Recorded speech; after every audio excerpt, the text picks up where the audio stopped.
Былтыр антикор сервистік орталықтың ашылуы жаңа әдістерді жүзеге асырудың тың тетігі іспеттес. Азаматтар үшін электрондық кезекте қарастырылған.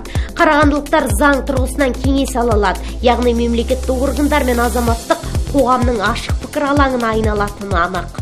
Хотим тем самым еще раз показать населению. Біз сол арқылы жаңа форматты халыққа көрсеткіміз келеді. Менің ойымша бастама мейлінше септігін тигізетіні сөзсіз. Нақты айтқанда, сыбайлас жемқорлық құқық бұзушылықтарының алдын алудың пәрменді қадамдарының бірі. Сыбайлас жемқорлыққа қарсы іс-қимыл агенттігінің адалдық алаңы жобасы азаматтардың мемлекеттік билік институттарына сенімін арттыруда. Бір есептен мемлекеттік мекемелер жұмысына қоғамдық бақылау деп те қарауға болады. Жалпы жобаның жұмысы жемісті. Соның бірі Open Space жобасы. Яғни әр мемлекеттік органның бірінші басшылары бірінші қабатқа түсіп қоғамдық қабылдау өткізеді. Алдымен игілікті істі үлгі ретінде сыбайлас жемқорлыққа қарсы іс-қимыл агенттігінің Қарағанды облысы бойынша департамент жетекшісі бастады. Денис Шакенов күн сайын облыстың түкпір-түкпірінен базынасымен келген тұрғындарды тыңдайды.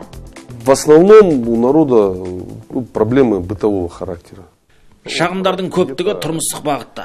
Баспананың жоқтығы, жер ала алмай, несиеге қол жеткізе алмай жүргендер келеді.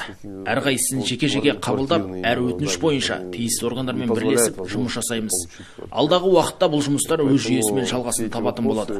Бұл біріншіден бізге деген халықтың сенімін арттырады.